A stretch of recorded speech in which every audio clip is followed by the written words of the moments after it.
월스트리트의 막대한 자본이 대중의 불안감을 이용해 얼마나 빠른 속도로 특정 자산을 사들이고 있는지 아십니까?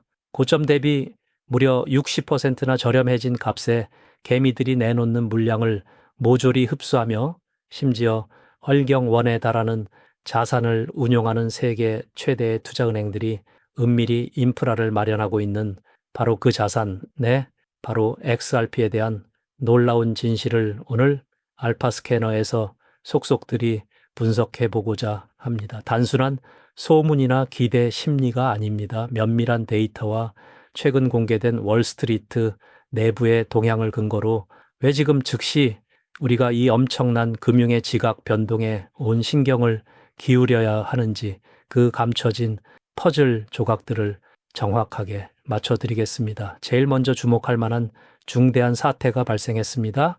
정확히 전통의 강자이자 대형 자산운용사인 티로프라이스의 적극적 관리형 암호화폐 ITF가 뉴욕 증권거래소의 규정 수정과 더불어 드디어 SEC의 최종 승인을 획득했다는 점입니다. 이것이 왜 그토록 중요할까요? 현재 시장에 진입하기 원하는 거액 자산가들이나 기관 투자자들을 한번 상상해 보시죠. 이들은 비트코인이 무엇인지는 대략 파악하고 있지만 솔라나나 아발란체 같은 수많은 코인들의 생태계와 스테이킹 체계를 학습할 여유도 없고 그럴 의사도 없습니다. 수백 시간을 투자하여 겨우 포트폴리오의 극히 일부 비중을 채우기보다는 오히려 검증된 대형 운용사에게 모든 것을 맡기고 싶어 한다는 겁니다. 티로프라이스나 GSR 같은 막대한 자본들이 정확히 이 부분을 겨냥해 스스로 유망한 자산을 선정해주는 상품을 내놓고 있는 겁니다. 실로 놀라운 점은 이 까다로운 검증을 거쳐 기관들의 포트폴리오에 떳떳이 이름을 올린 공식 자산 목록에 비트코인, 이더리움, 솔라나와 더불어 XRP가 매우 떳떳하게 핵심 자산으로 포함되어 있다는 것입니다. 그렇다면 단지 형식상으로 포함된 것일까요? 결코 그렇지 않습니다. 할당된 비율을 보면 월스트리트가 XRP를 어떻게 가치 평가하고 있는지 그 본심이 여실히 드러납니다. 해당 인덱스의 편입 비중을 확인해 보면 비트코인이 41%, 이더리움이 18.5%를 점유하고 있는데 경이롭게도 XRP가 무려 11.42%라는 막대한 비중을 기록하고 있습니다. 카르다노가 3.446%, 솔라나가 8.66%인 점을 고려하면 참으로 이례적인 대우라고 해석할 수 있습니다. 지금 이더리움과 XRP의 실제 시가총액 격차를 상기해보면 이 11%를 초과하는 비중은 기관들이 XRP의 급격한 성장 가능성을 확실시하고 선제적으로 자금을 투입하고 있다는 강력한 증거라는 겁니다. 시간이 흐를수록 그리고 더 많은 기관 투자자들이 본격적으로 유입될수록 포트폴리오 내에서 XRP가 점유하는 위상과 비중은 이더리움을 턱 밑까지 뒤쫓거나 심지어 넘어설 가능성마저 농후하게 내포하는 막대한 데이터입니다. 근래 6월 시장이 얼마나 가혹했습니까? 갖가지 악재와 변동성 속에서 개인 투자자들은 매일같이 애를 태우는 마음으로 시장을 지켜보았습니다. 그러나 경이롭게도 XRP 현물 ETF 시장의 데이터는 완전히 다른 내용을 전하고 있습니다. 놀랍게도 이러한 폭락장 중에서도 자금은 꾸준히 순유입을 나타내고 있다는 것입니다. 겨우 얼마 전까지 미국 내 ITF의 락업, 다시 말해 묶여있던 XRP 수량이 8억 4,700만 개 수준이었는데 빠른 속도로 자금이 유입되면서 현재 9억 2,300만 개로 급증하였습니다. 머지않아 미국 내에서만 10억 개 돌파가 분명해지고 있는 실정입니다. 미국 5의 글로벌 기관 상품들의 예치된 물량까지 모두 더하면은 이미 12억 개에서 13억 개를 손쉽게 초과하고 있습니다. 개미들은 지금 공포에 질려 매도하고 있는데 기관들의 막대한 금괴는 XRP가 산더미같이 쌓인 채로 봉인되고 있다는 의미입니다. 시장에 유통되는 물량이 이처럼 빠른 속도로 줄어들고 있다는 사실, 이것이 내포하는 바는 분명합니다. 이 지점에서 우리는 월스트리트라는 막대한 포식자들의 야수 같은 본능을 분명히 확인할 수 있습니다. 단 하루 치 데이터만 보아도 비트와이즈가 $500만, 프랭클린 템플턴이 245만 달러, 카나리 캐피탈이 92만 8천 달러 등 그 주요 운용사들이 경쟁적으로 XRP를 매집했습니다. 원래 어째서일까요? 예전 기관들은 1달러 13센트, 심지어 2달러 40센트에서 50센트 부근에서도 XRP를 매수했던 기록이 있습니다. 하지만 현재 그 시장이 공포에 휩싸여 고점 대비 60% 이상 저렴해진 가격에 거래되고 있으므로 그들 입장에서는 이것이 절망이 아닌 역대급 할인 판매로 비칠 수밖에 없을 것입니다. 개인 투자자들이 가격을 한탄하며 패닉 셀링을 내놓을 때 스마트 머니는 뒤에서 만족스러운 듯이 그 물량을 단 한 방울도 남김없이 흡수하고 있다는 점을 결코 간과해서는 안 됩니다. 그럼 이 시점에서 퍼즐의 가장 중요한 조각 하나를 맞춰보겠습니다. 놀랍게도 8조 달러, 우리 돈으로 약 한경원에 이르는 막대한 고객 자산을 운용하는 글로벌 투자은행의 최강자 모건 스탠리가 드디어 결단을 내렸습니다. 그들은 무려 20년 경력의 숙녀아이자 자산운용 부문의 핵심 인물이었던 에이미 올덴버그를 디지털 자산 전략 부문의 총괄 책임자로 전격 발탁했습니다. 이 인사가 지니는 영향력은 상상을 뛰어넘습니다. 모건 스탠리는 개인 금융을 취급하지 않습니다. 엄격하게 초고액 자산가들과 기업들의 자산을 운용하는 자산관리와 투자은행 부문이 그들의 진정한 강점입니다. 에이미 올덴버그가 이 두 거대한 조직을 하나로 융합하여 할경원이라는 막대한 자금을 디지털 자산 시장으로 유치하기 위한 고속도로를 개척하기 시작했다는 것이죠. 아울러 그녀가 부임하자마자 모든 기관과의 비공개 회의에서 단 하나의 주제만을 언급하고 있다고 합니다. 그 주제는 정확히 비트코인 같은 단순한 가치 저장 매체를 넘어선 새로운 금융 시스템의 인프라 혁신과 자산 토큰화입니다. 모건 스탠리는 공식적으로 모든 암호화폐가 같지 않다고 선을 그었습니다.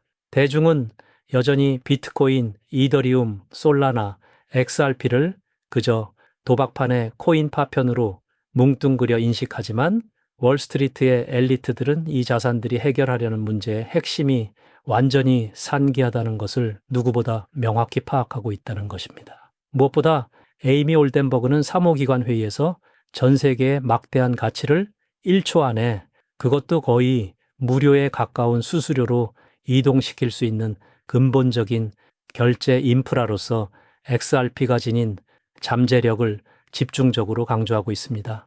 이제 논의의 주제는 단순한 코인 가격이 아니라 전 세계 금융망의 혈관을 통째로 교체하는 거대한 인프라 혁명으로 완벽하게 전환되었다고 판단할 수 있습니다. 이러한 실물, 자산 토큰화의 변혁이 가장 격렬하게 타오르고 있는 곳은 의외로 미국이나 유럽이 아닌 신흥국 시장입니다.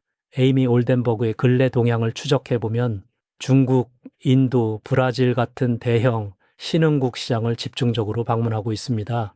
이 국가들의 공통된 특징은 과거 우리가 이용하던 느리고 경직된 전통 금융 인프라가 아예 부재했거나 취약했다는 점입니다. 다시 말해 전통 은행 시스템을 우회하여 모바일과 블록체인을 결합한 완벽한 디지털 금융으로 즉각 진입하고 있다는 것입니다.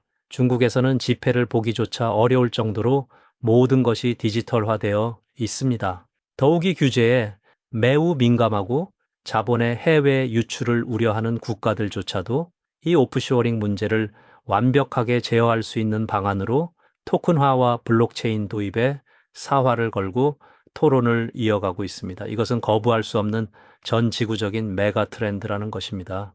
그렇다면 이 막대한 글로벌 가치 이동의 핵심에 왜 XRP가 존재할 수밖에 없을까요? 모건 스탠리의 공식 연구 보고서가 그 정답을 분명하게 보여주고 있습니다. 월스트리트의 분석가들은 리플의 결제망을 지목하여 오래된 스위프트 시스템을 완벽히 대체할 선도적인 대안이라고 공공연히 명시하고 있습니다. 한번 상상해 보십시오. 며칠씩 소요되고 중간에서 막대한 수수료를 편취하며 오류와 사기에 취약한 오래된 스위프트망을 과연 21세기 모바일 시대에 계속 활용할 수 있을까요? 불가합니다. 리플 네트워크는 수초 안에 정산이 완료되는 압도적인 신속성, 제로에 가까운 수수료, 그리고 투명성을 강점으로 내세우며 XRP를 글로벌 결제의 완벽한 브릿지 자산으로 자리매김했습니다. 이것은 단순한 투기가 아니라 수십 년간 독점되어 온 글로벌 송금 시장의 권한을 탈취하는 혁신적인 핀테크 인프라의 핵심 가치를 선점하는 행위입니다.